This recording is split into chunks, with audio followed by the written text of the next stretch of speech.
Om Jnanatimirandhasya Jnananjana Shalakaya Chakshurunmilitam Yena Tasmai Shri Gurave Namaha. Translation. Krishna consciousness means constantly associating with the Supreme Personality of Godhead in such a mental state that the devotee can observe the cosmic manifestation exactly as the Supreme Personality of Godhead does. Such observation is not always possible, but it becomes manifest exactly like the dark planet known as Rahu, which is observed in the presence of the full moon. Purport. It has been explained in the previous verse that all desires on the mental platform become visible one after another. Sometimes, however, by the supreme will of the Supreme Personality of Godhead, the whole stockpile can be visible all at one time. In Brahma Samhita it is said, Karmani nirdahati kintu cha bhakti bhajam. When a person is fully absorbed in Krishna consciousness, his stockpile of material desires is minimized. Indeed, the desires no longer fructify in the form of gross bodies. Instead, the stockpile of desires becomes visible on the mental platform by the grace of the Supreme Personality of Godhead. In this connection, the darkness occurring before the full moon, the lunar eclipse, can be explained as being another planet known as Rahu. According to Vedic astronomy, the Rahu planet, which is not visible, is accepted. Sometimes the Rahu planet is visible in the presence of full moonlight. It then appears that this Rahu planet exists somewhere near the orbit of the moon. The failure of modern moon excursionists may be due to the Rahu planet. In other words, those who are supposed to be going to the moon may actually be going to this invisible planet Rahu.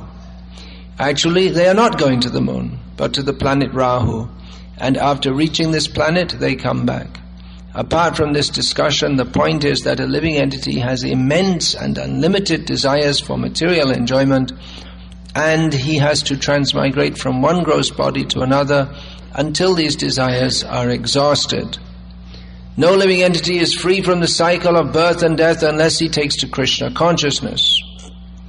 Therefore, in this verse it is clearly stated, Satvaika Nishthe, that when one is fully absorbed in Krishna consciousness, in one stroke, he is freed of past and future mental desires. Then, by the grace of the Supreme Lord, everything becomes simultaneously manifest within the mind. In this regard, Vishwanath Chakravarti Thakur cites the example of Mother Yashoda seeing the whole cosmic manifestation within the mouth of Lord Krishna. By the grace of Lord Krishna, Mother Yashoda saw all the universes and planets within the mouth of Krishna. Similarly, by the grace of the Supreme Personality of Godhead, Krishna, a Krishna-conscious person can see all his dormant desires at one time and finish all his future transmigrations. This facility is especially given to the devotee to make his path clear for returning home back to Godhead. Why we see things not experienced in this life is explained herein. That which we see is the future expression of a gross body or is already stocked in our mental stockpile. Because a Krishna-conscious person does not have to accept a future gross body, his recorded desires are fulfilled in a dream. We therefore sometimes find things in a dream never experienced in our present life. There's so much in this verse and purport. I think we could have a year's lecture on this verse. What's this mean, Maharaj? 5 classes. 5 classes, all right. Well, I'll try and discuss some of these points, but actually there's so much in Srila Prabhupada's purports. There's ample material for philosophers, and in this section particularly for psychologists and theologists and scientists and all kinds of thinkers to be busy with for 10,000 years at least. in this verse, there's a transition from the previously discussed situation. In the previous verses has been discussed the situation of the mind of a conditioned soul. And now it's being described the situation of the mind of a pure devotee of Krishna. What is the difference? The mind is not that there's no mind. That is not possible. There's one so-called ashram of one so-called guru, not just guru, he became self-anointed Bhagavan and then died of AIDS, this so-called Osho. At his ashram in Pune, they used to have, I don't know now, but at the gate they used to have a sign, shoes and minds to be left outside. Don't bring your mind in here, because if anyone has any mind, they can understand this is totally bogus. So better don't bring your... Well, that's not their intention. Their idea is that... I don't know what their idea is, but I can guess that their idea is that beyond the mind there is the state of Osho consciousness, or whatever they want to call it, that it's a higher level of, or maybe there's no, anyway, it's all nonsense, whatever it is. But there's no question of not having a mind. But what is the activity of the mind? The mind in the conditioned state perceives the cosmic manifestation, and the mind of a pure devotee also perceives the cosmic manifestation. The Mayavadis, of which this Osho, just to give an example, not that he's very significant, but he's Neo-Mayavadi, or the ultimate result of Mayavad, in denying the existence of anything except Brahman. Brahma Satyam Jagan Mithya. They see the cosmic manifestation as false. So the ultimate result of that, as Sri Madhvacharya predicted, is that this Mayavad will lead to the destruction of Dharma. Even the worldly Dharma, which is not a very high platform, Lord Krishna states at the end of Bhagavad-gita to give that up. Sarva dhamman parityajya mamekam sharanam raja. But still that platform is required, the platform of Dharma, which includes many considerations, including basic morality. But that, Madhvacharya predicted, will be destroyed by Mayavad. And Dharma also means consideration of religious principles. Consideration means one should consider what is right and what is wrong according to the edicts of Shastra. Pravriting cha nivriting cha janana vidura suraha. Those who are demons, they do not consider what is right and what is wrong because they reject Shastra. So Mayavadis, in the name of following the Shastra, actually reject it by rejecting its purport, and then ultimately one comes to the platform of this rascaldom, in which high-sounding words and the actual activity of Osho is very well known. It's nothing different from anything else that goes on in the material world, except they're totally unabashed about it. Sex. That's the... Of course, he would say that, well, you have to... His so-called philosophy is that, well, you do it to rise above it. That's Tantrism. The idea that you do it and then you rise up. Well, I'm doing it, but I'm not really doing it. I'm just... Because I don't have any mind, so the mind is not involved, and I'm just doing it, but I'm detached from it. But that is not Dharma. in dharma, varnashram dharma is particularly for all these rules and regulations and organization of varnashram dharma is meant to help one to come to the higher consciousness, which begins with overcoming sexual consciousness. So in Vedic culture, sex is restricted, highly restricted. But the demons, they don't like to observe this. That is the difference between a saintly person and the demon. So what is the difference between a devotee and a non-devotee? The devotee sees the cosmic manifestation. He doesn't pretend that it doesn't exist. But he sees it as the Supreme Personality of Godhead sees it, or with the same vision as the Supreme Lord. Whereas the non-devotee sees it as a place for his own enjoyment. Non-devotees, this is Srila Bhaktisiddhanta Saraswati Thakur used the words Jagat Darshan and Golok Darshan. Jagat Darshan means to see the world with the consciousness Ishvaraham Aham Bhogi. I am the Lord of all that I survey. I am the enjoyer. Everything here is meant for my enjoyment. And a devotee sees that everything in the world is paraphernalia for serving Krishna. That is the difference.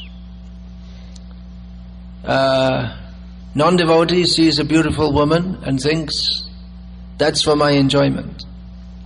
A devotee sees the body of a beautiful woman and sees that body and thinks that, well, actually this body, it appears beautiful, but it's not the actual. It's a perverted reflection of the beauty of Srimati Radharani. But within that body, suffering from the misconception of being a beautiful woman, is a pure spirit soul who is meant to serve Krishna. That is the vision of a devotee. So a devotee, he has this vision, and in this way he observes the cosmic manifestation exactly as the Supreme Personality of Godhead does. Exactly means, he sees everything. As Krishna sees and explains that this material world is a manifestation of Krishna's energy. Idang hi vishvam bhagavan nivetara. It is it's a separated, nothing in it. It's a separated energy, but it's still Krishna's energy. It's not intrinsically separate from Krishna. This achintya bheda bhed, how this material world, it is separate from Krishna but not separate from him simultaneously.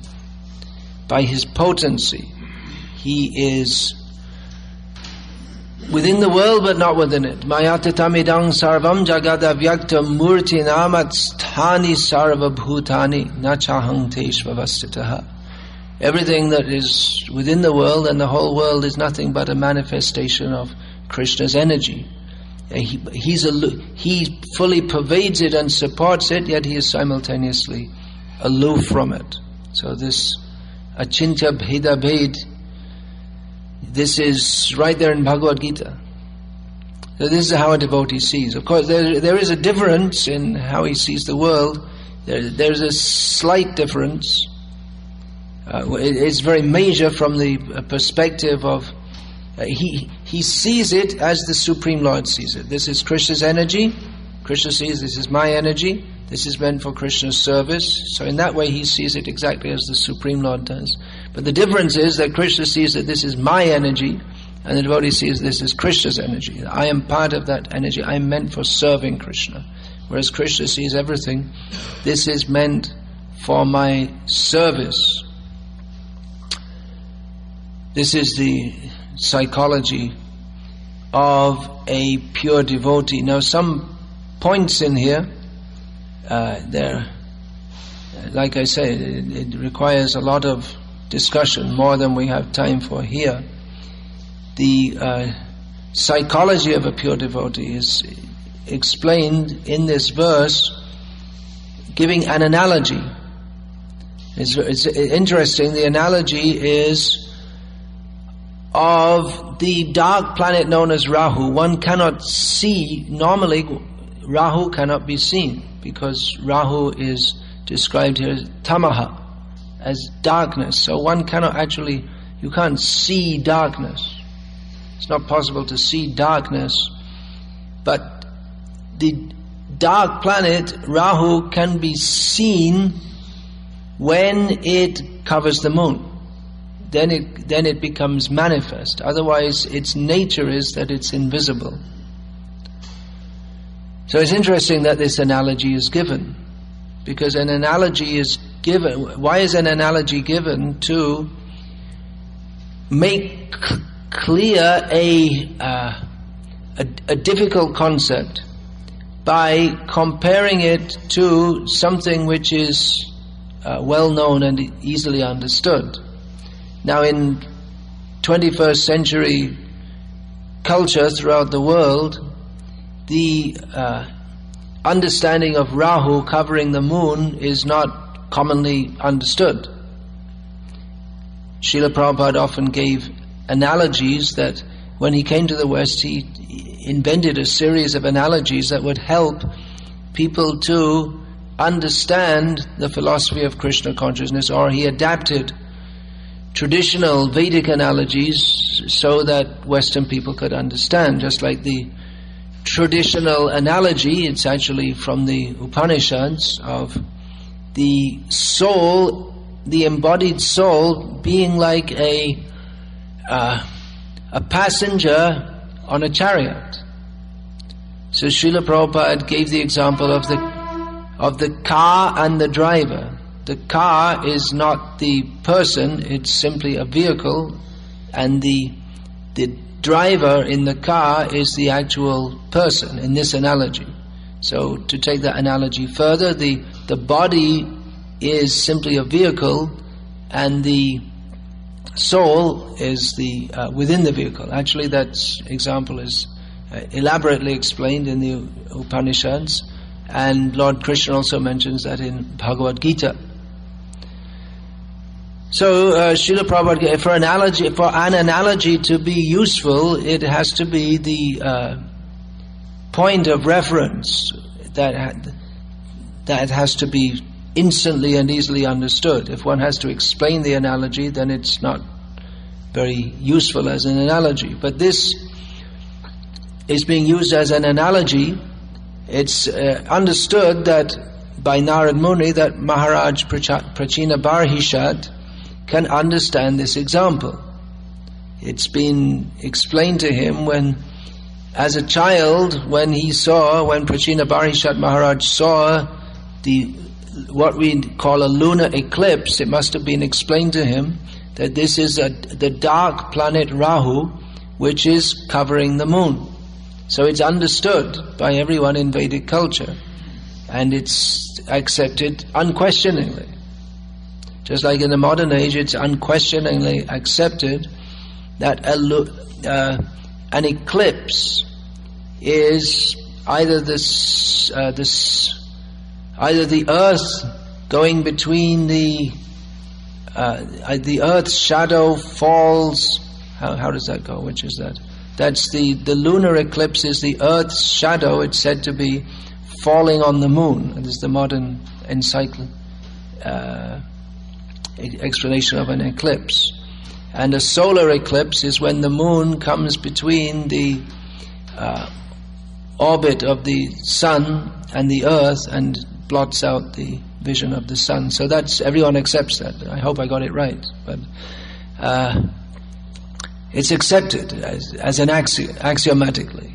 But in Vedic culture there's a different explanation. So we can see that it was the very fact that Narad Muni uses this as an analogy shows that it was fully accepted in Vedic culture, and because he's using it as an analogy of how a pure devotee sees everything, but sees everything as Krishna sees it.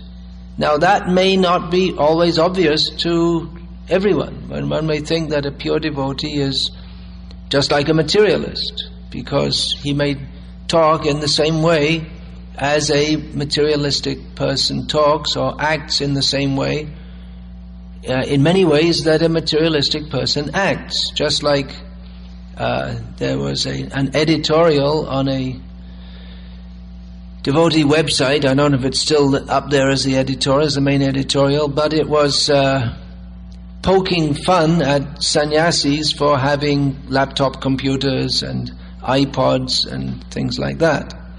So to a materialistic person, it might appear that if a sannyasi has these things, well, he's just a materialist, because that's the kind of thing that materialistic people like.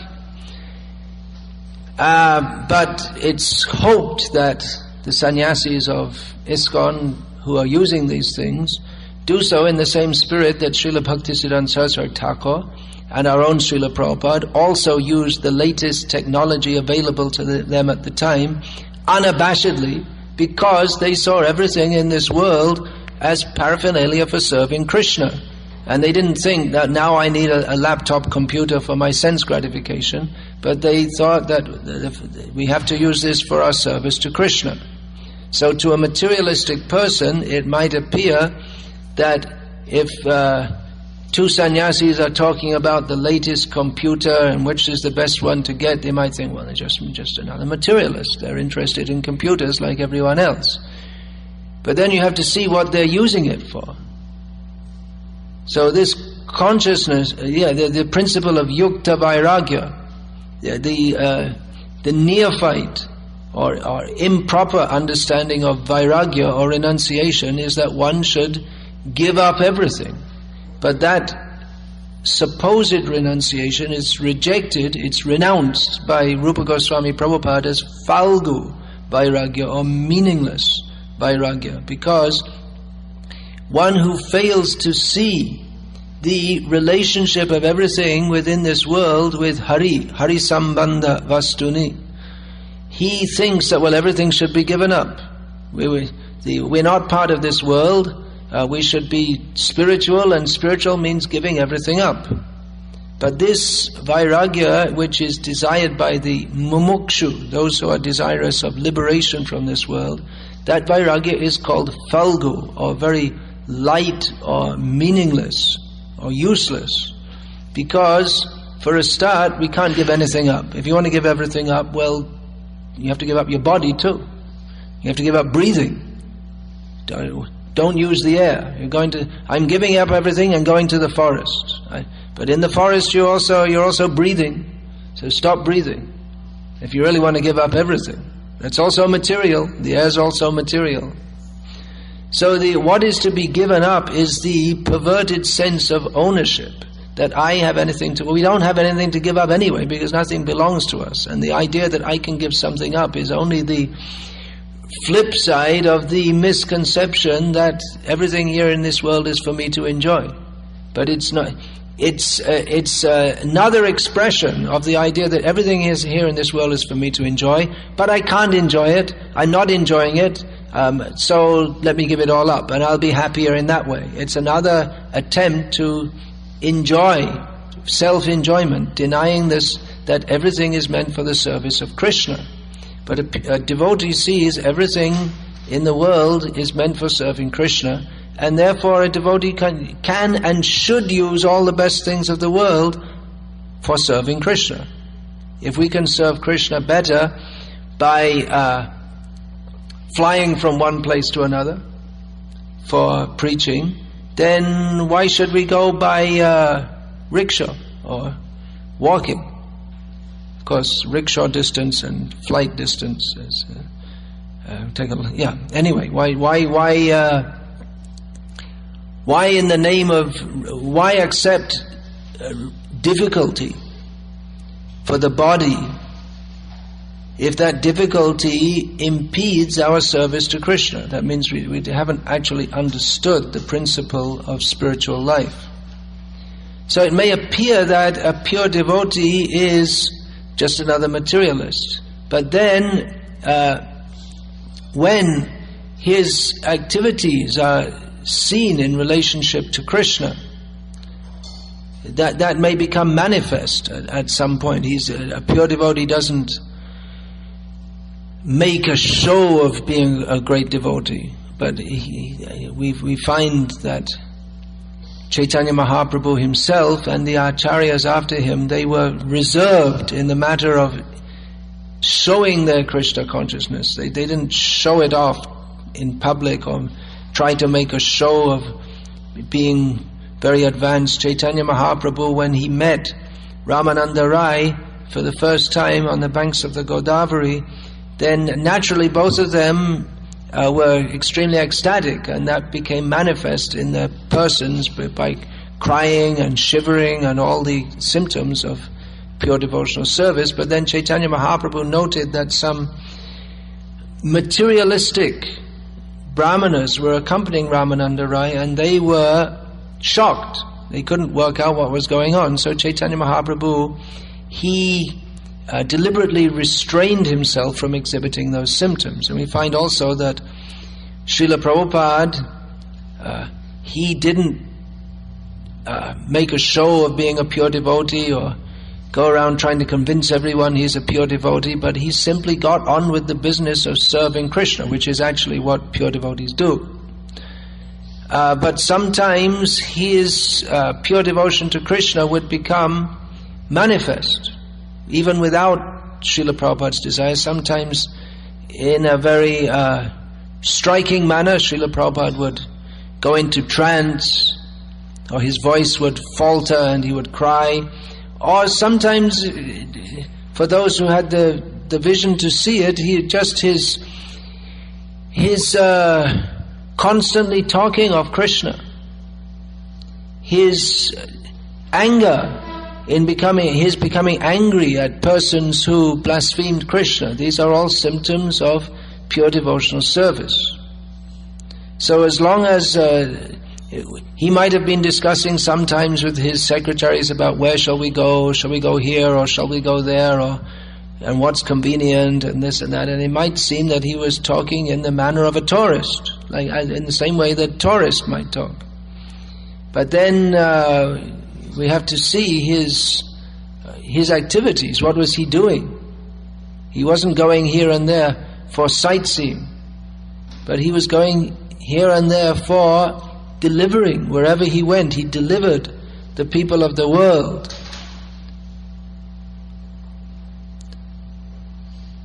So, pure devotional service, this is the natural propensity of every living being. That becomes covered, that becomes eclipsed by mundane consciousness. As I said, there's so much to be discussed in this purport. The whole Srila Prabhupada, his unabashed presentation of they didn't go to the moon, which was considered absurd, it seemed, to those who didn't have full faith in Srila Prabhupada. It might have seemed absurd. There was, it must have been 1968, there's one conversation with Srila Prabhupada, which is in the Conversations book, and there's one reporter, I believe it's in San Francisco, asking Srila Prabhupada about the upcoming moonshot. The men are going to go on the moon, and Prabhupada said, no, they're not. And the reporter said, well, they are. Everyone knows it's upcoming. They're going to go to the moon. Prabhupada said, no, they're not. They can't go. And the reporter said, well, what happens if they do go? Won't that affect the faith of your disciples? And Prabhupada said, no, they won't go. So it won't affect. They can't go. So it's not. There's no question of them going. So, but what if they do go? Actually, do they're all prepared for going? And what if they actually go? And Prabhupada just stuck to his point. They're not going to go because they can't go. And the reporter couldn't get it. And I suppose when the reporter was watching that one small step for man and one great step for mankind, he was thinking that Swami was, a nice old man, but, he got it wrong on this one. And some of Prabhupada's disciples thought like that, not so many at the time, more nowadays, because they don't have Prabhupada personally there to yell at them or whatever. Of course, we can't predict how Srila Prabhupada would deal with this somewhat widespread lack of faith in him within his movement on many issues. But he always made this point. He was completely unabashed that in the scripture, in the Shastra, it states that the moon is further away than the sun. Therefore it must be, because the Shastra is coming from Krishna. And the scientists, they have one opinion today and another tomorrow, and so what do we care for them? Anyway, I don't have time to get into that. It's a big subject. Very big subject. The one subject is the moon further away than the sun. That's one big subject. Another one is the lack of faith in Srila Prabhupada. And that's a very big subject. And it's very dangerous for our whole movement. But anyway, I'll leave you hanging in the air like Trishanku, and finish the class there. And if there are any questions, I can take one or two. Yes. We have a photo finish there, but I don't have a camera, so I saw Archit Prabhu first. So I think that's not coming through. I'll just repeat it for the benefit of those who are watching via their computer. Those materialistic people, is it? Watching through their computer? Is it materialistic to watch this through a computer? Should they throw away their computer? You mentioned this business of the moon and how the reporter surmised, or may have surmised, that it would shake the faith of Prabhupada's followers if he actually did that. So this was actually brought to Prabhupada while he was still here. So his followers said, but Prabhupada, so why they accepted it again? And Prabhupada said, even if they did, what did they accomplish? They brought back some rocks. That's another point, yeah. They brought back some rocks, and they look just like rocks in Arizona. So what did they actually rocks in Arizona. I wonder where they came from. Actually, the devotees always gave the example of Arizona, but it appears that the actual moonshot landed in Nevada, because that's where the secret base is that no one can go into. Yes, please.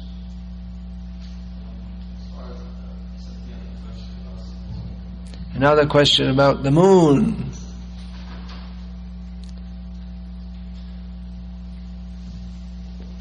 Interestingly, as you all probably know, there is nowadays widespread doubt among the American public that they actually went to the moon.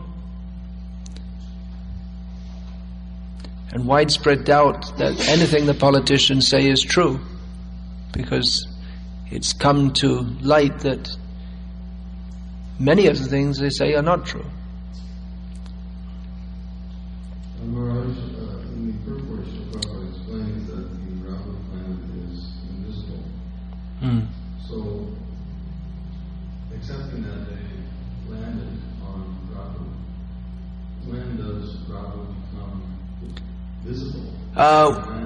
Well, I'm not an astronomer, and I don't know the answer to this, and it's just put it on the list of 20 trillion and one of the things that need researching, because if we are to establish Vedic knowledge in the world, there's a lot of work to do in research in many fields, in actually in every field of knowledge.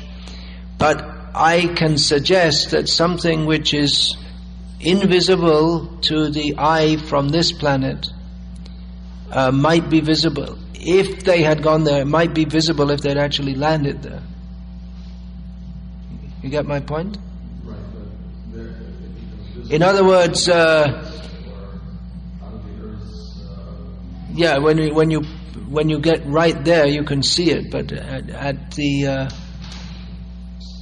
from here, it's if it's all black, that means it's not absorbing the light of the sun, and like the moon does to reflect.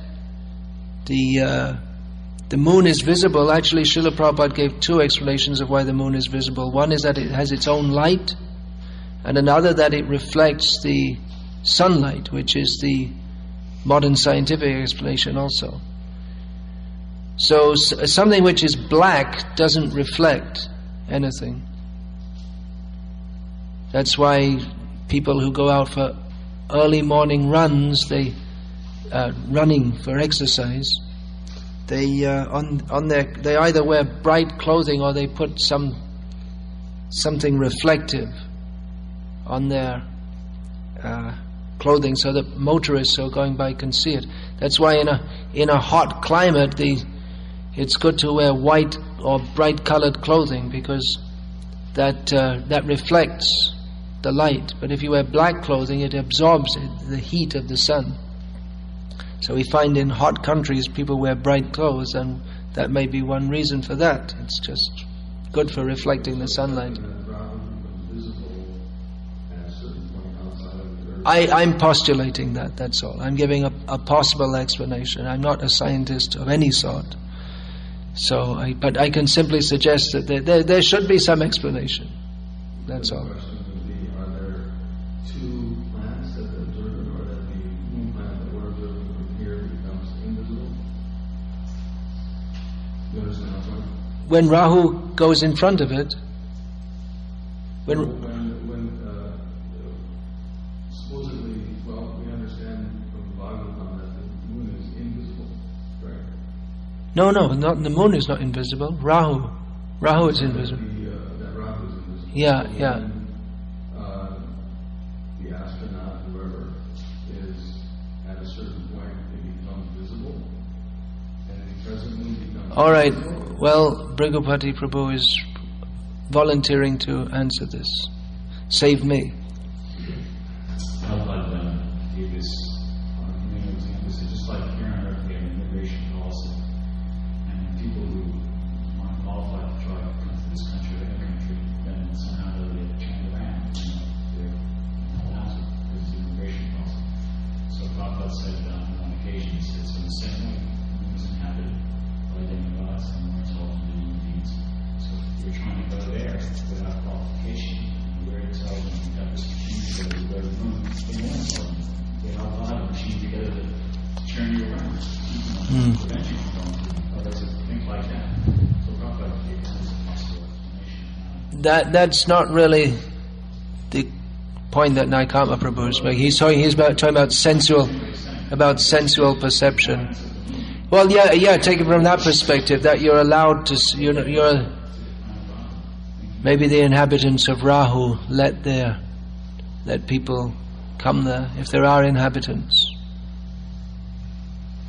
I don't know, and I don't know if anyone knows, but like I say, there are many things to be researched, and many points to be researched. Even in this verse, Sattvaika, what is it? I can't see it. Sattvaika Nishtha. Prabhupada translates this Sattva Eka Nishtha as being in Krishna consciousness. It doesn't directly state that at all, but that can be understood from the statement here in the 4th canto of Lord Shiva, that Sattvang Vishuddham Vasudeva Shakditam, that to be in pure Sattva means to be in Krishna consciousness. So someone might criticize that, well, it's just Prabhupada's, it doesn't say in Krishna consciousness, it says Sattvaika Nishtha. But that is extrapolated from the Sattvaika Nishtha means in Krishna consciousness, and that can be understood from other statements in the Bhagavatam. So like that. Yeah. Please pass over the mic for a comment.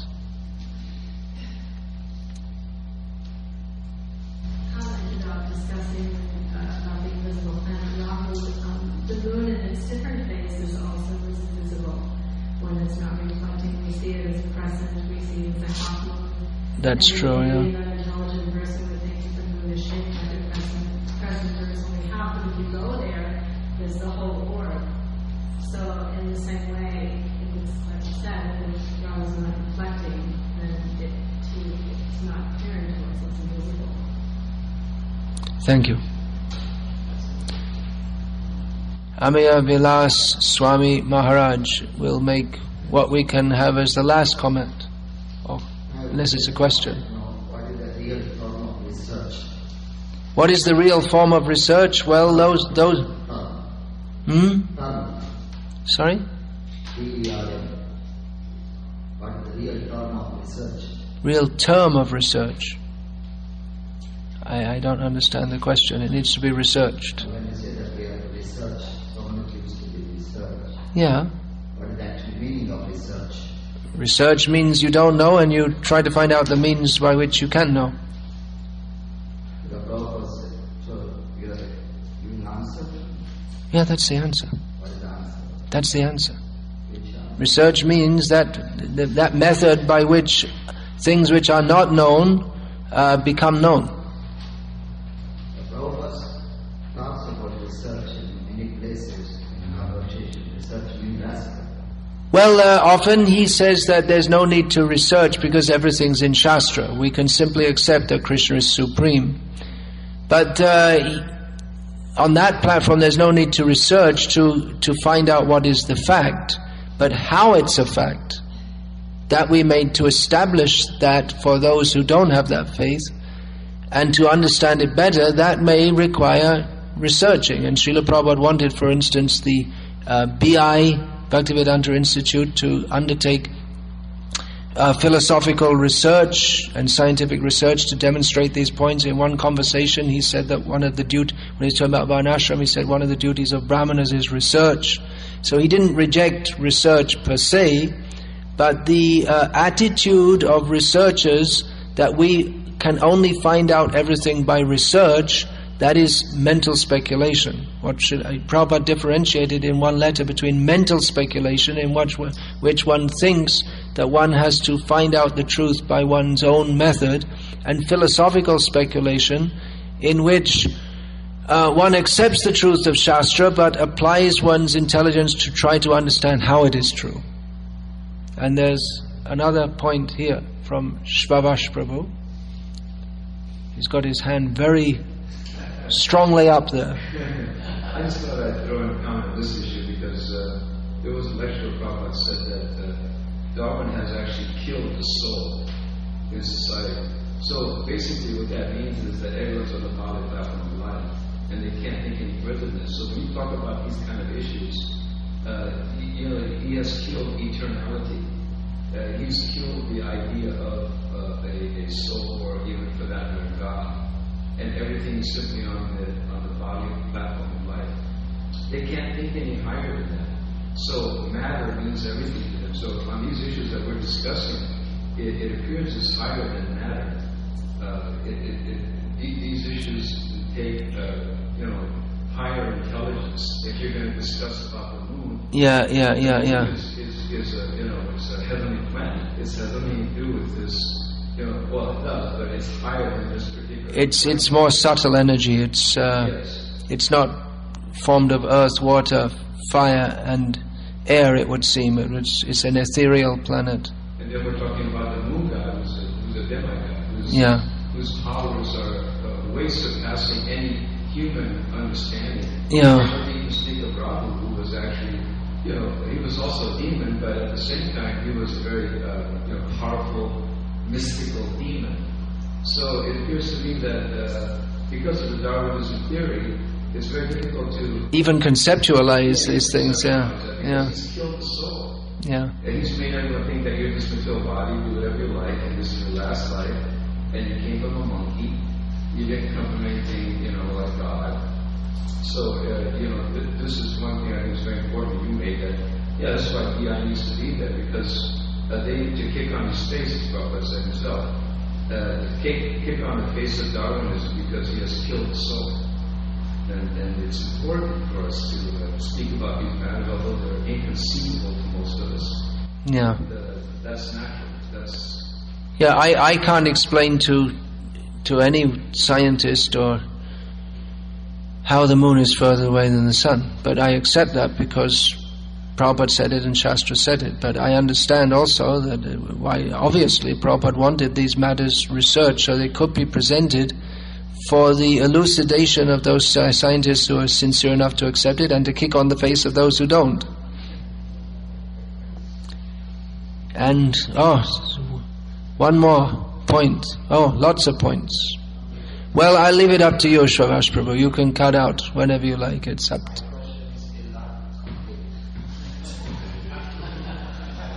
We can't leave Well, I don't know if my lifetime's that long. But